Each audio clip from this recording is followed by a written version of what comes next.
అవునండి, వసూలు చేయొచ్చు. అవునా? కోర్టులో కేసులు వేయొచ్చు, చెయ్యవచ్చు కూడా. హ్మ్. కాకపోతే మొన్న జరిగినట్లు ఆ ఇండిగో వాళ్ళ ఇష్యూలో అది అవును. అవును. వాళ్ళ ఇంటర్నల్ ప్రాబ్లమ్స్ చాలా, వాటి వల్ల గవర్నమెంట్ డెసిషన్ వల్ల అని ఇంకా అలా అని చెప్పుకుంటూ వచ్చారు. హ్మ్.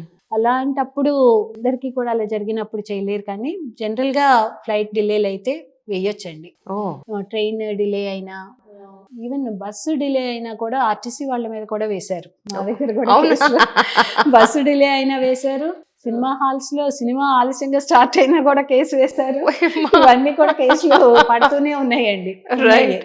ఆర్టీసీ బస్సు 5 నిమిషాల ఆలస్యానికి మేము ఇంకెక్కడో మిస్ అయ్యాం, కాకపోతే వాళ్ళకి డ్యామేజ్ ఏం జరిగింది అనేది చూపించగలరు దట్స్ మోస్ట్ వాళ్ళకి. కార్ ఏదో బుక్ చేసుకున్నాము, ఫ్లైట్ మిస్ అయింది, ఆ కారు టైంకి రాలేదు, 5 నిమిషాలు ఆలస్యంగా వచ్చారు. ఊబర్ కంపెనీ నుంచో రకరకాల వేరే కంపెనీస్ నుంచి బుక్ చేస్తూ ఉంటారు. ఈ ఆలస్యాలన్నిటి మీద కూడా కేసులు వేయొచ్చు. ఓహోహో! కాకపోతే మనం కాన్సిక్వెన్షియల్ డ్యామేజ్ అనేది కూడా ఎంత ఉంది అనేది చూడాలి. ఉన్నప్పుడు డ్యామేజెస్ అవి కూడా క్లెయిమ్ చేయాలి. కానీ అంటే నేను మీ గురించి విన్నది ఏంటంటే పెళ్ళి అయిన తర్వాతే మీరు ఎడ్యుకేషన్ కంప్లీట్ చేసి ఇటువైపు రావడం జరిగింది అని.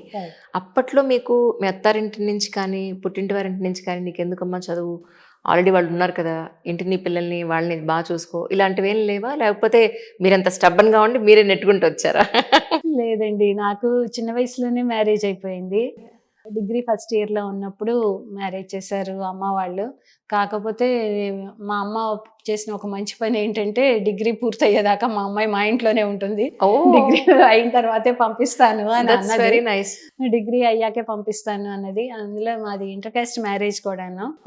Inter caste marriage. Love marriage అండి? లవ్ మ్యారేజ్ కాదు, arranged marriage. Arranged marriage, inter caste arranged marriage. మా పెళ్ళిలో మా నాన్నగారు కొంచెం హేతువాద భావాలు కలిగిన వ్యక్తి. ఓకే. వాళ్ళు కావాలని చెప్పి చేశారు. మా హస్బెండ్ కూడా మా ఇంట్లో మాకు ట్యూషన్స్ చెప్తూ చదువుకున్నారు.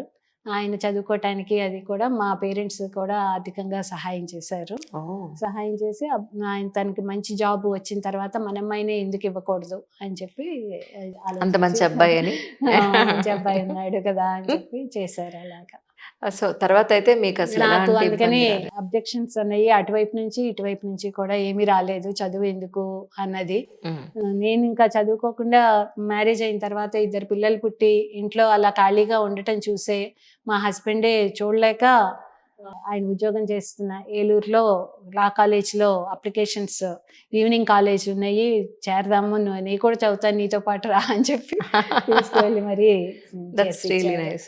ఆయన ఎప్పుడు కాలేజ్కి రాలేదు, కానీ ఆయన పిల్లల్ని చూసుకుంటూ ఇంట్లో ఉంటే నేను వెళ్ళగలిగేదాన్ని ఈవినింగ్ కాలేజ్. ఇది కదా ఈవినింగ్ రెవల్యూషన్ అంటే, ఇది దట్స్ వెరీ నైస్ అండి.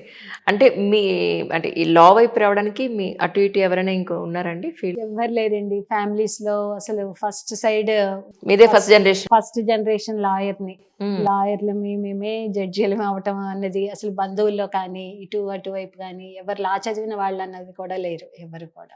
మీ తర్వాత మీ పిల్లలు ఏమన్నా ఇటువైపు వచ్చే అవకాశం? నా తర్వాత ఇప్పుడు మా అమ్మాయి లా చదివింది. అవునా? సార్లో లా చేసింది. ఏం చెప్తారు? మీరు ఒక అడ్వకేట్ గా వర్క్ చేశారు, ఇంకొక మీ అమ్మాయి కూడా ఒక అడ్వకేట్ ఇప్పుడు చదువుతుంది అన్నారా? కంప్లీట్ అయిపోయిందండి? ప్రాక్టీస్ చేస్తున్నారు. ఏం చెప్తారు జనరల్ గా అడ్వకేట్ ని పాయింట్ ఆఫ్ వ్యూలో? అంటే ఎంతమంది జీవితాలు సమస్య మీదే అడ్వకేట్ దగ్గరికి వస్తారు జనరల్ గా.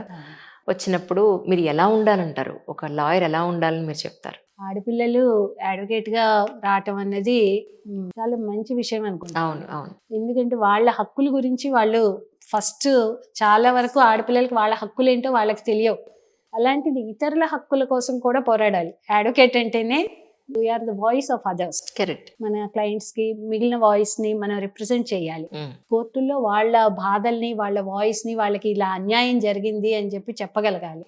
అలాంటి వాళ్ళు ఆడపిల్లలు వాళ్ళకి జరిగిన అన్యాయాల్ని వాళ్ళని వాయిస్ చేయలేకపోతే కష్టం. కరెక్ట్. అందుకని అడ్వకేట్ గా ఉన్న ఆడపిల్లలు అంటే వాళ్ళ సమస్యల్ని వాళ్ళు దిద్దుకోగలిగిన సామర్థ్యం ఉండాలి, ఎదుటి వాళ్ళ సమస్యల్ని కూడా దారిలో పెట్టగలిగిన నేర్పు ఓర్పు ఉండాలి. అబ్సల్యూట్లీ ఉండాలి. అందుకని ఆడపిల్లలు రావటం చాలా చాలా అవసరము. కానీ ఆడపిల్లలు లా చదివారంటే మగపిల్లలు భయపడతారు పెళ్లిళ్ళు చేసుకోవటానికి. అవి కూడా వీళ్ళు రూల్స్ మాట్లాడతారు, అదే కదా వాదిస్తారు, ఇలా కాదు ఇలా కుదరదు ఇలా కష్టము అని చెప్పి. కానీ ఎక్కడైతే వాళ్ళ హక్కులు తెలుసుకుంటారో అక్కడే సంతోషంగా ఉంటారండి. భర్తలు కూడా భార్యల హక్కుల్ని గౌరవించిన భర్తలు ఎక్కువ సంతోషంగా ఉంటారు. వాళ్ళ హక్కుల్ని హరించే వాళ్ళు వీళ్ళు కూడా ఇబ్బందులు పడుతూ ఉంటారు, వాళ్ళ లైఫ్ కూడా స్పాయిల్ అయిపోతుంది. అవును. ఆడపిల్లలకి ఏదైనా పదింతలు చేస్తారంటారు కదా, ఒక చిన్నది ఇచ్చినా కానీ, ఒక బియ్యం ఇస్తే అన్నం లాగా వండి పెడతారు, ఒక ఒక ఇల్లు ఇస్తే దాన్ని హోమ్ లాగా నిజం, దాన్ని నిజం, చేయగలిగిన సామర్థ్యం ఉన్నది కరెక్ట్. ఈ స్త్రీలకు మాత్రమే. అలాగే వాళ్ళకి ఒక ద్వేషాన్ని వాళ్ళ పట్ల చూయించినా కూడా 10 రెట్లు ద్వేషం ఇస్తారు. కదండి. కోర్టులకి అన్ని చోట్ల లాగి 10 రకాలుగా ఏడిపిస్తారు వాళ్ళు. ఏది ఇచ్చినా 10 చేస్తారు, ఏది ఇచ్చినా 10 చేస్తారు. అది గుర్తుపెట్టుకుని వాళ్ళతో బిహేవ్ చేయాలి. Correct, correct. వాళ్ళకి ప్రేమ ఇస్తే 10 ప్రేమిస్తారు. మిమ్మల్ని చూసిన వెంటనే అనుకున్నాను, ఇంత బాగా మాట్లాడతారు నేను ఎక్స్పెక్ట్ చేయలే.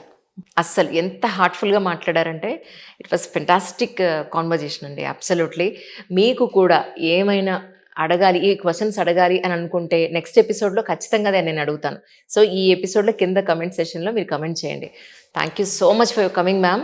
యాక్చువల్లీ ఈ క్వశ్చన్స్ అన్నీ కూడా నేను కొన్ని ప్రిపేర్ చేసుకుంటే, కొన్ని సొసైటీ నుంచి ఫ్రెండ్స్ నుంచి అడిగి తీసుకున్నవి. సో వాళ్ళందరి మనసులో ఉన్న క్వశ్చన్స్ ఈరోజు మిమ్మల్ని అడిగాను. కింద నెక్స్ట్ ఎపిసోడ్కి కింద మన వాళ్ళు డెఫినెట్గా ఇస్తారు, ఇది అడగండి ఇది అడగండి అని. సో నెక్స్ట్ ఎపిసోడ్లో మళ్ళీ ఇంకొకసారి మాకు అవకాశం ఇవ్వాల్సిందిగా కోరుతున్నాం. Thank you. Thank you so much ma'am. Thank you ma'am.